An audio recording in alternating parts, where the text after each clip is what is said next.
ભીંડાની ખેતીવાડીમાં આવી છું તો કે આપણા જે વસંતભાઈ, તો વસંતભાઈ તમારું આખું નામ ગામ બોલો છો. મારું નામ વસંતજીભાઈ કિસ્માભાઈ ચૌધરી, ગામડા માળદૂર, હા, તાલુકો ડોલવા ને નેરફળ્યું છે. નેરફળ્યું. હવે આ તમે ભીંડાનું વાવેતર ક્યારે કર્યું? અમે આ ગણપતના સિઝનમાં જ કર્યું છે. ગણપત બેઠાડાના 2-3 દિવસ પછી. ભદરવા ચોથના આગળ પાછળ. હા, આગળ પાછળ. ભદરવા ચોથના આ ભીંડા સભાએ રોપ્યા હતા, જોઈ શકો છો. આ કેટલા 500 ગ્રામ કે કિલો છે? આ લગભગ 800 ગ્રામ હશે, 800 થી 900 આજુબાજુ હશે ભીંડાના. તમે જોવો કે અહીંયા તમને કોઈ જગ્યા જ નહીં જોવા મળે. કે તમે ભાઈ પહેલા શરૂઆતથી આમાં ટ્રીટમેન્ટ શાની આપી? એમાં અમે પહેલે શરૂઆતથી ટ્રીટમેન્ટ અમે લગભગ 10-15 દિવસ પછી આનું ભૂમિ પરિવર્તન. હા, સોઇલ ને આ રૂટ છે. રૂટ હજુ નીચે રૂટની બોટલ હશે. આ રૂટ છે. આ બધું અમે હવે આ ભાઈ જો તમે બધી જય પરિવર્તનની જે પ્રોડક્ટ જે ભાઈ યુઝ કરી રહ્યા છે તમે જોઈ શકો છો. ભૂમિ પરિવર્તન 16 કન્ટેનનું આપણું આ ખાતર, 250 ml ખાતર 1 વીઘામાં. અને આપણું જે સોઇલ એ આપણા જમીનમાં પડેલા બધા જ ખાતરને એક્ટિવ કરવાનું કામ કરે છે. અને હજુ આમાં છે આપણું રૂટ પરિવર્તન, એ જમીનજન્ય કોઈ પણ બીમારીમાં એને કંટ્રોલ કરવાનું કામ રૂટ પરિવર્તન કરે છે. તો તમે જોઈ શકો છો કે ભાદરવા ચોથના, ભાદરવો આપણે ગયો આસો અને હવે આપણે કારતક, તો કે બોજ આપણે જોવા જઈએ ને તો 2 મંથના ભીંડા છે. 2 માસ થયા હશે, વધારે નહીં હોય. તેમાં તો ભાઈ વણની ચાલુ બી કરી દીધી. હવે તમને આજે અંદાજ કેટલો હશે? તમે જ્યારે આજે અત્યારે ભીંડા આપવા જાઓ તો તમારે કેટલા ભીંડા આજે નીકળશે એમાં અંદાજ તમને? આજે અમારે નીકળશે લગભગ 2 થી 2.5 મણ તો નીકળવાના છે. પહેલી વણી તમે જોઈ શકો છો. અને દર્શકોને બતાવી શકો છો કે ભીંડાનો ફાલ પણ તમે શરૂઆત જ જોઈ શકો છો. એ નજીક આવીને તમે બતાવી શકો છો. એની ગ્રીનરી તમે જુઓ, એક એક પાન પર તમને કોઈ જગ્યા કોઈ જાતની તમારે બીમારી જોવા નહીં મળે. તમે જુઓ નામાં જુઓ, ભીંડા હજુ તો શરૂઆત, નીચેથી ભીંડાની શરૂઆત છે. આખી શરૂઆત તમે જોઈ શકો છો, નીચેથી જ ભીંડાની શરૂઆત થઈ ગઈ છે.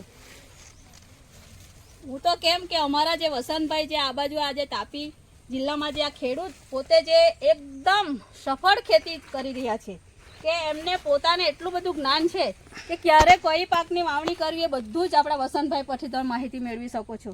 કે વસંતભાઈ આ બધા લોકો એમ કહે છે કે ભાદરવે ભીંડાનો ચાલુ થઈ જવા જોઈએ, પણ તમે ભાદરવે રોપણી કરી તો આ ભીંડા તમે ક્યાં સુધી લઈ જશો? એ અમે લગભગ 5 થી 6 મહિના સુધી અમે આને ખેંચી લઈ જશું.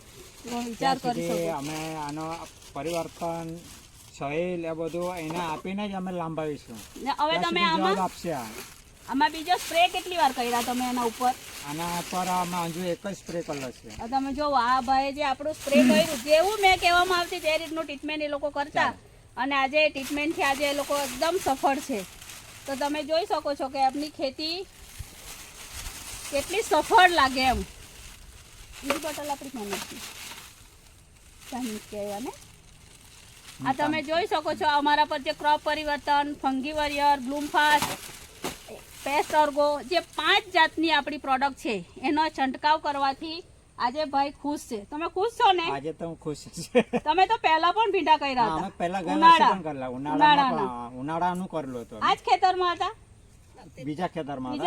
પણ તા અમે ખાલી 600-700 ગ્રામ નાખેલો હતો. હા, પણ તે અમારો ચોમાસું પડી ગયું ત્યાં સુધી ચાલ્યું. ને તેમાં બી આપણી જય પરિવર્તનની ટ્રીટમેન્ટ તમે લીધી. પરિવર્તનની જ ઉપયોગ કરલો. આમાં તમે કોઈ બાહ્ય ખાતર લાવીને નાખ્યું છે? અમે બહારનું ખાતર અંજુ નથી નાખ્યું. નથી નાખ્યું. હવે તમે દોસ્તો જોઈ શકો છો, ઓર્ગેનિક કહેવાય, ઓર્ગેનિક. આ તમે ગ્રીનરી જ જોઈ શકો છો. ને બેન બતાવી શકો તમે આપણે ભીંડા, તમને લાગે નહીં જાણે ભીંડાની ખેતી શાખા દિવેલા જેવા દેખાય ઊંચા. તમે એની હાઈટ પણ જોઈ શકો છો, કેટલા જબરજસ્ત. તો તમે વસંતભાઈ તમે તમારો નંબર, મોબાઈલ નંબર આપો. મારો નંબર 7575 કોઈને પણ આ ભીંડા વિશે માહિતી જોઈતી હોય તો આપણા વસંતભાઈનો સંપર્ક કરી શકો છો. અને વસંતભાઈ નંબર આમાં આપણને આપ્યો છે, અને કોઈ પણ સમયે તમે એમને કોલ કરી શકો છો. અને પ્રોડક્ટની કોઈ પણ માહિતી જોઈતી હોય તો મારું નામ ગીતા પટેલ, 94 82 73 615 મારો પણ સંપર્ક કરી શકો છો. કે તમે જેટલો વહેલો સંપર્ક કરશો તેટલી તમારી ખેતી સફળ બનાવવામાં અમે પ્રયત્ન કરીશું. અમારે જે કંઈ મદદરૂપ થવું હોય તમને મદદ કરીશું અને ખેડૂતને અમે આગળ લાવીશું. કેમ કે આપણી ખેતી જે આજે જોઈ રહેલા છે કે રાસાયણિક ખાતરથી ધીરે ધીરે બગડતી ચાલી છે. તો ભાઈનું કહેવું છે કે અમે 25% પણ ખાતર વાપરતા નથી, તો કે છતાં પણ આપણને આટલું જબરજસ્ત રિઝલ્ટ મળે છે. તો કોઈએ પણ ઓર્ગેનિક પર આવવું હોય તો મારો સંપર્ક કરી શકો છો. થેન્ક યુ વસંતભાઈ, તમારો ખૂબ ખૂબ આભાર.